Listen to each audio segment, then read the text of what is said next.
The giant spaceship floated in the dark space between stars. It was bigger than most moons and had been the home of the Galactic Council for over 3,000 years. Inside its metal halls, creatures from 47 different worlds gathered for one purpose. They needed to decide if humans were ready to join their group. Ambassador Zixtara stood at the center of the great meeting room. Her crystal body caught the light and threw rainbow colors across the walls. She had seen many new species come. Before the council, most were easy to understand. They had strong armies or smart weapons or both. Humans seemed different, but she could not say why. The room buzzed with quiet talk. The insect queen ZZ Kathan clicked her sharp claws on the metal table. Her compound eyes watched the data screens that showed Earth and its people. Next to her, a being made of pure light called itself the Luminal Collective. It spoke without words, sending thoughts directly into the minds of others. Captain Jake Morrison sat in his small office on Mars, reading the message that had arrived that morning. The Galactic Council wanted to see what human soldiers could do. They had sent a formal invitation written in perfect English. Someone had studied Earth very carefully. Morrison was not young anymore. Gray hair showed at his temples and scars marked his hands from years of fighting in the Mars colonial wars. He had seen enough battles to know that real fighting was nothing like the parades and ceremonies that most people expected. He called for Lieutenant Colonel Lisa Hayes to come to his office. She arrived quickly, her boots making sharp sounds on the metal floor. Hayes was smaller than Morrison, but her eyes were just as hard. She had fought beside him on 3 different worlds, and never backed down from anything. Morrison handed her the message. Hayes read it twice before looking up. The council wanted humans to show their military skills in a test. They would provide the location and the challenge.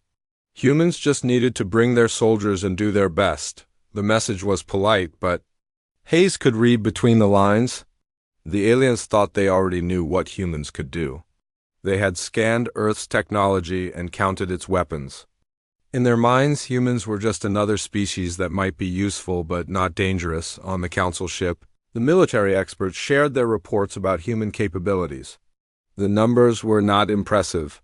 Human weapons used simple explosives and metal bullets. Their ships moved slowly compared to most galactic standards. Their armor was thick but basic. Warprime Kethsolan of the Zephyrian Empire tapped his 6 fingers on the table as he read. His people had conquered 12 star systems using energy weapons that could cut through planets. Human technology looked like toys compared to Zephyrian war machines. The Ethereal Syndicate's representative floated above her chair, her ghostly form shifting between colors. Her people fought with pure thought, turning matter into energy with their minds. She wondered if humans even understood what real warfare meant. Morrison began putting together his team for the demonstration. He did not choose his most decorated soldiers or his newest equipment. Instead, he picked people who could think fast when things went wrong. In his experience, things always went wrong. Sergeant Bobby Chun was his first choice. Chen looked like he should be fixing cars instead of fighting wars, but he understood explosives better than anyone Morrison had ever met. Chun could make a bomb from kitchen supplies or turn a bomb into a tool for building bridges. He saw possibilities where others saw only problems. Corporal Amy Rodriguez came next. She was the best sniper in the Earth Defense Force, but that was not why Morrison wanted her. Rodriguez could see patterns that others missed. She understood how small actions could lead to big results. Give her any weapon and she would find a way to use it that no one expected. Private First Class Tony Williams rounded out the core team. Williams had grown up in the asteroid belt, fixing mining equipment that broke down millions of miles from the nearest repair shop. He could build anything from spare parts and make it work better than the original. His tools were simple, but his imagination was endless. The council prepared their testing ground on a dead moon in an empty star system. They built a fortress using the best defensive technology from a dozen different worlds. Automated weapons covered every approach. Energy shields protected the walls. Sensor networks watched for any movement. Previous species had attacked this same fortress in predictable ways. Some used massive armies to overwhelm the defenses. Others relied on advanced technology to bypass the weapons. A few tried stealth, sneaking past the sensors with invisible ships. All of these approaches were logical. The Council could understand them and rate how well each species performed. They expected humans to follow similar patterns. The human transport ship New Frontier looked rough compared to the sleek vessels that usually visited Council space. Its hull showed scratches from asteroid impacts and its engines burned with simple chemical fire instead of exotic energy. The aliens watching from their observation posts wondered if humans had accidentally sent a cargo ship instead of a warship inside the New Frontier. Morrison's team prepared for something that none of them fully understood. They had studied the reports about the testing ground, but Morrison had told them to ignore most of what they read. Plans were useful until the shooting started. After that, creativity mattered more than preparation. Chun checked his equipment one more time. Along with standard military gear, he had packed items that would make other soldiers laugh. Kitchen timers, rubber bands, and bags of flour sat next to his explosives. Rodriguez cleaned her rifle, but also made sure she had plenty of mirrors, string, and small metal balls. Williams sorted through a collection of random parts that looked more like junk than weapons. The Council observers took their positions as the human ship approached the testing ground. They expected to see another routine demonstration that would place humanity somewhere in the middle ranks of galactic military power. They had no idea that everything they thought they knew about warfare was about to change. The human ships arrived at the testing ground in what looked like complete chaos. Instead of the neat formations that every other species had used, Morrison's forces scattered across the moon's surface like leaves in a storm. Some ships landed close to the fortress, while others touched down kilometers away for no reason that the Council observers could understand. Ambassador Zixthara watched from the main observation deck as her crystal body reflected her confusion in flashing colors. Every military textbook in the galactic database said that coordinated attacks required organized deployment.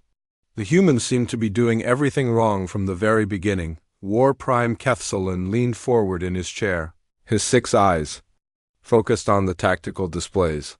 His people had conquered star systems through precise military planning. Every soldier knew their exact position and role before any battle began. What he saw on the screens made no sense at all. The human soldiers began leaving their ships, and the Council members expected to see organized units forming up for assault. Instead, they watched individual humans wander around the rocky surface, like tourists exploring a new planet. Some carried standard weapons, but others had brought tools that belonged in workshops or kitchens. Sergeant Chen emerged from his transport carrying a large bag that clanked with each step. He walked to a flat area about halfway between his landing site and the fortress, then began unpacking what looked like construction materials. Metal poles, rope, and wooden planks came out of the bag along with his military equipment. The Ethereal Syndicate's representative sent confused thoughts to her fellow Council members. In all her centuries of observing warfare, she had never seen soldiers start building playground equipment before attacking a fortified position. Chun was assembling what appeared to be a seesaw using military-grade materials and civilian hardware. Corporal Rodriguez had landed her ship on a hill that offered no clear view of the fortress. The observation post was blocked by rock formations, and the angle was wrong for effective sniper fire.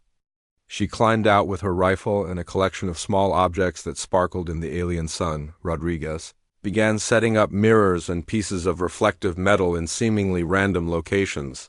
She would place one mirror, walk 50 meters in an unexpected direction, then set up another. The Council's military experts ran calculations, trying to understand her positioning, but their computers could not find any logical pattern. Private Williams had brought his ship down in a crater that put him completely out of sight of both his teammates and the target. The Council observers wondered if he was lost or perhaps suffering from equipment failure. Then he began doing something that made even less sense than his landing choice. Williams started taking apart his own equipment. His radio, his weapon, even parts of his ship's navigation system came apart under his skilled hands. But instead of repairing or improving these devices, he began building something entirely new from the pieces: the fortress's automated defense systems. Tried to analyze the human approach but found nothing to lock onto. The sensors were designed to detect organized military formations, coordinated vehicle movements, and recognizable attack patterns.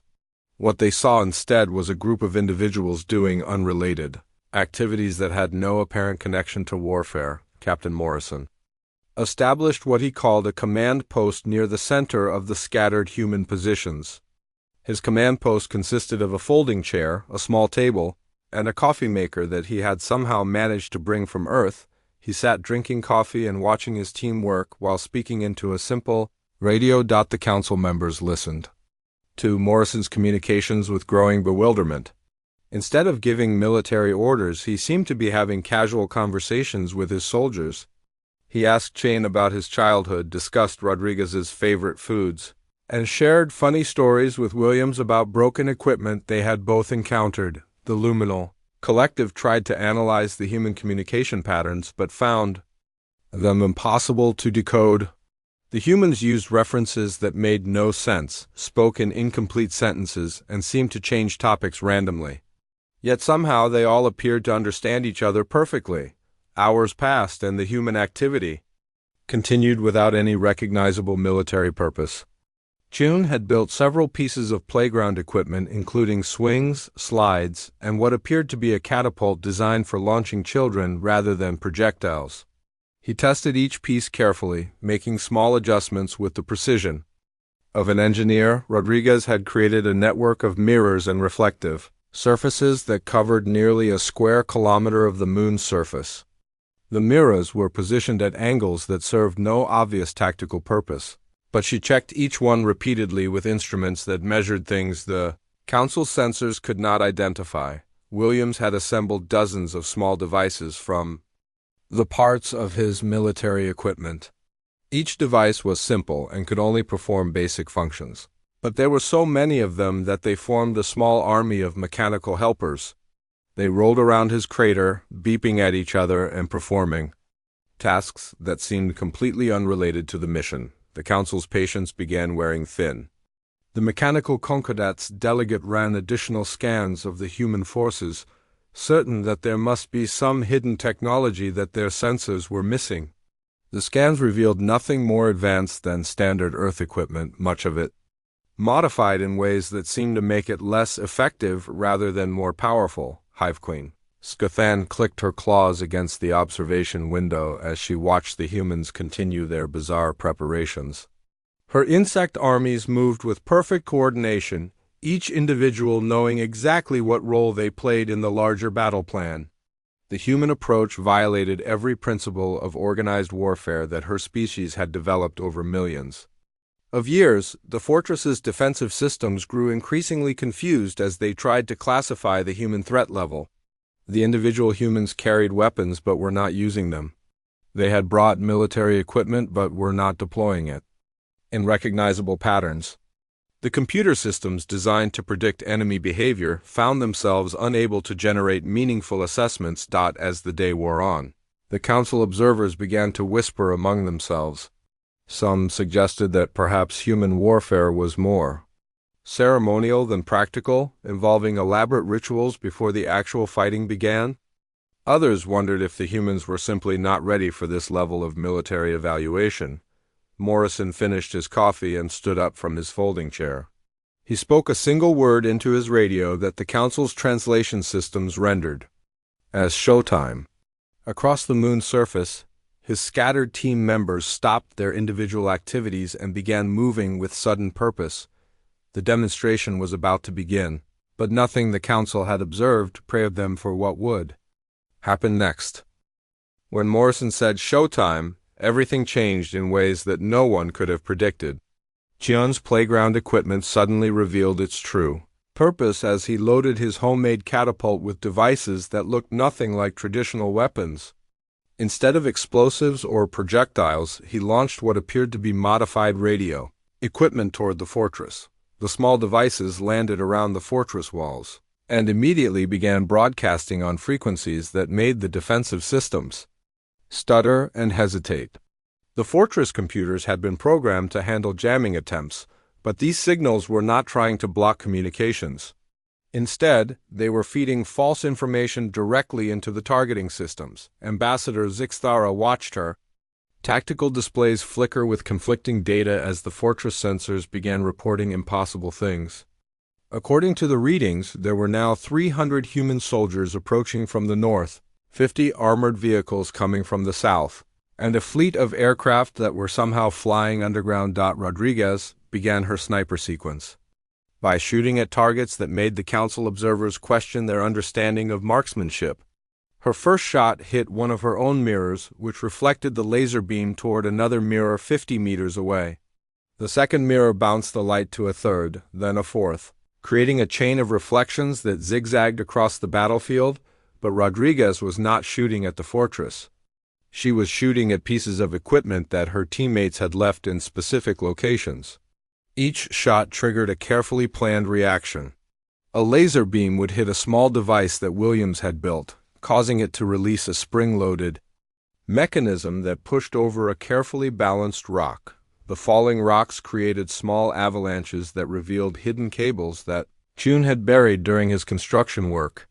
The cables were connected to more of Williams's simple machines, which began moving and making noise in patterns that confused the fortress's motion sensors. War Prime. Keth Solon tried to track the human attack pattern, but found it impossible to predict what would happen next.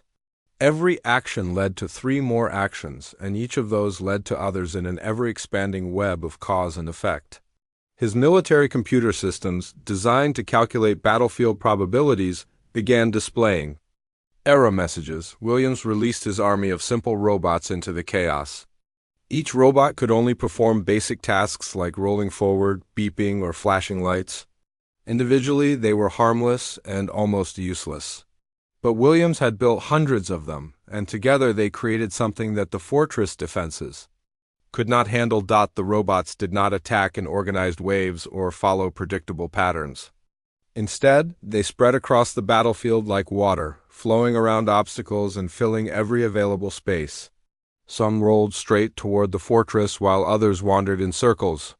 A few climbed on top of each other to reach higher ground while others burrowed into the sandy soil. The fortress's targeting systems tried to lock onto the robot swarm but could not decide which targets posed the greatest threat. The computers were designed to prioritize large, dangerous enemies over small, harmless ones. But when there were hundreds of small targets all moving independently, the priority system became overloaded and began shutting down defensive weapons to prevent overheating. Morrison coordinated this expanding chaos through conversations that sounded more like friendly chat than military commands. He would mention something about the weather on Mars, and Chun would adjust the angle of his catapult. A comment about Rodriguez's hometown would cause her to shift her mirror array to create new light patterns. The Council's translation systems struggled to keep up with the rapid changes in human communication. The words seemed simple enough, but their meanings kept shifting based on context, tone, and references that made sense only to the humans themselves. What appeared to be casual conversation was actually a sophisticated command structure that adapted in real time. The Ethereal Syndicate's representative tried to predict the next phase of the human attack by analyzing their behavior patterns. Her calculations showed that the humans were not following any recognizable strategy. Instead, they were creating new tactics moment by moment, responding to opportunities that they created through their own actions. The fortress defenses began experiencing cascading failures as the human chaos reached critical mass. Chian's false signals had convinced the targeting computers that enemies were everywhere, so the automated weapons began shooting at shadows and empty spaces. This wasted ammunition and created heat signatures that attracted more defensive fire. Rodriguez's light show had evolved into a complex pattern that interfered with the fortress's optical sensors. The mirrors were now reflecting not just her laser shots but also light from the fortress's own weapons, creating a feedback loop that made it impossible for the defense systems to distinguish between real targets and reflections. Williams's robot swarm had spread throughout the fortress's outer perimeter, and their simple programs were now interacting in unexpected ways. Robots that were supposed to roll forward were climbing on robots that were supposed to flash lights, creating towers and bridges that allowed other robots to reach areas that should have been unreachable. The mechanical Concordat's delegate ran emergency calculations trying to understand how such simple components could create such complex results. Each individual robot was less sophisticated than a basic calculator, but their collective behavior was more complex than most artificial intelligence systems. Hivequeen Cathan recognized something familiar in the human approach. Her own species used swarm tactics, but with perfect coordination and shared consciousness. The humans had achieved similar results through controlled chaos, with each individual acting independently while somehow contributing to a larger pattern. The fortress's main computer began displaying warnings that its defensive protocols were encountering situations that had never been programmed into its memory banks. The human attack was not just unconventional. It was rewriting the rules of engagement in real time. As the chaos reached its peak, Morrison stood up from his folding chair and made another casual comment about the coffee being cold. Across the battlefield, his team began the final phase of their impossible assault on a fortress that was now defeating itself through its own confusion. The council observers leaned forward in their seats, finally beginning to understand that they were witnessing something that would change their understanding of warfare forever. The fortress began to collapse not from external attack, but from its own confused systems turning against each other. Morrison's team had created a situation where the advanced defensive technology was doing exactly what it was designed to do, but in ways that destroyed the very thing it was meant to protect. Chun's final contribution to the chaos involved a device that should not have worked according to every known law of physics. He had taken apart a standard military food processor and combined it with parts from a gravity measurement tool and several kitchen timers. The result looked like something a child might build from spare parts. When Chen activated his impossible machine, it began affecting the local gravity field around the fortress in tiny but significant ways. The effect was so small that most sensors could not detect it, but it was enough to throw off the calibration of every precision instrument in the defensive system. The fortress's energy weapons, which required perfect alignment to function properly, began missing their targets by microscopic amounts. These tiny errors accumulated quickly, causing the weapons to overheat as they fired repeatedly at empty space. The cooling systems, overwhelmed by the unexpected heat load, began shutting down weapons to prevent permanent damage. Rodriguez had evolved her mirror network into something that defied every principle of optical warfare. She was no longer shooting at her own equipment or creating simple light patterns. Instead, she was providing sniper support for a plan that required her to shoot at objects that had not been thrown yet. Williams had programmed some of his robots to throw small reflective balls into the air at precise moments. Rodriguez would fire her laser at these balls while they were still in flight, bouncing the beam toward targets that would only exist for a fraction of a second. The timing required was impossible for any normal human, but Rodriguez had spent years learning to shoot at moving targets while moving herself. The result was a series of laser shots that appeared to bend around corners, change direction in mid-flight, and hit targets that were not visible when the shots were fired. The fortress's defensive computers, already struggling with false information and cascading failures, completely gave up trying to track incoming fire. Williams had saved his most impressive creation for last. His army of simple robots had been learning from each other throughout the battle, sharing information through basic radio signals.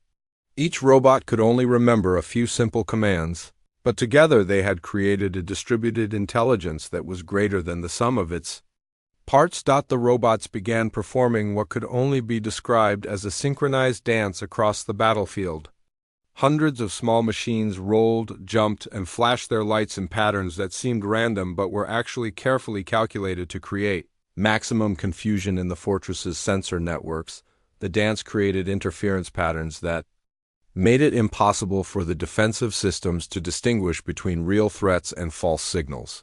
Motion sensors reported movement everywhere and nowhere. Heat detectors saw thermal signatures that appeared and disappeared faster than targeting computers could track them. The Luminal Collective tried to understand how such simple machines could create such sophisticated deception. Each robot was less intelligent than most toys, but their collective behavior was more complex than the Council's most advanced artificial intelligence systems. Morrison coordinated the final assault through references that made the Council's translators give up in frustration. He mentioned baseball games, old movies, and childhood memories that somehow told his team exactly what to do next. The humans had developed a communication system based on shared culture rather than military protocol. When Morrison said something about seventh inning stretch, Chune's gravity device began fluctuating in a rhythm that matched the fortress's power systems. The defensive grid, designed to operate with perfect timing, began experiencing synchronization errors that cascaded through every connected system. A casual comment about bottom of the ninth caused Rodriguez to fire a carefully aimed shot that hit the last mirror in her network at exactly the right angle. The reflected beam traveled through the entire array of mirrors, gaining power with each reflection, before striking a small device that Williams had attached to the fortress wall hours earlier. Williams's device was nothing more than a radio transmitter connected to a small speaker, but it was positioned in exactly the right spot to create acoustic interference with the fortress's main computer core. The sound waves, amplified by the fortress's own architecture, created vibrations that disrupted the delicate quantum processors that controlled the defensive systems. The fortress's main computer began displaying error messages in languages that had been extinct for thousands of years as its memory banks became corrupted by the acoustic interference. Backup systems tried to take over but found themselves equally affected by the cascading failures that the humans had created. Ambassador Zixthora watched her instruments show impossible readings as the most advanced fortress in galactic history was defeated by kitchen equipment, playground toys, and machines built from spare parts. Her crystal body flickered with colors, and it had no names as she tried to process what she was witnessing. War Prime Kethsolen demanded a detailed tactical analysis from his military advisors, but none of them could explain how the humans had achieved victory. The battle had been won not through superior firepower or advanced technology, but through the systematic exploitation of assumptions that every military planner in the galaxy considered fundamental truths. The fortress's final system shut down as Williams's robot swarm completed their impossible dance. The last defensive weapon powered down just as Chun's gravity device caused the fortress's main power grid to resonate at a frequency that overloaded every circuit in the complex. In the sudden silence that followed, Morrison stood up from his folding chair and walked toward the disabled fortress. He spoke into his radio using words that the Council's computers translated as mission accomplished, but his tone suggested that he had expected nothing less. The Council observers sat in stunned silence as they realized that the humans had not simply won the battle. They had proven that everything the galactic community believed about warfare, technology, and organized conflict was incomplete. The implications of this victory would reshape the balance of power throughout the galaxy. Rodriguez began collecting her mirrors while Chun dismantled his impossible gravity device. Williams recalled his robot army with a simple whistle that somehow commanded hundreds of independent machines to return to their starting positions. The humans cleaned up their equipment as if they had just finished a training exercise rather than accomplished the impossible. The council chambers erupted in noise as representatives from 47 different worlds tried to speak at once. Ambassador Zixthara's crystal body flashed through colors, so rapidly that several observers had to look away to avoid disorientation. The great meeting hall, designed to maintain dignity and order, had become a chaos of alien voices arguing in dozens of languages. War Prime Kethsolen slammed his six-fingered fist on the metal table, demanding explanations that no one could provide. His military advisors had run the battle recordings through their most advanced analysis systems 3 times, and each review only raised more questions. The humans had won using methods that should not work according to every established principle of warfare. The ethereal syndicate's representative floated higher above her chair, her ghostly form shifting between angry reds and confused purples. She had spent centuries studying military tactics across the galaxy, and nothing in her vast experience prepared her for what she had witnessed. The humans had not just broken the rules of engagement. They had proven that the rules themselves were incomplete. Hive Queen ZZ Cathan clicked her claws in patterns that expressed deep concern to her insectoid advisors. Her species had perfected coordinated warfare through millions of years of evolution, but the human approach suggested that perfect coordination might actually be a weakness rather than a strength. The implications threatened everything her civilization believed about organized conflict. Captain Morrison entered the council chambers with the same casual confidence he had shown throughout the demonstration.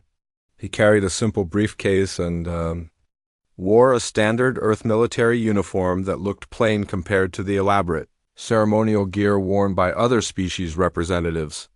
His presence somehow made the enormous chamber feel smaller. The mechanical Concordat's delegate immediately began scanning Morrison with every sensor at its disposal, still searching for hidden technology that might explain human capabilities.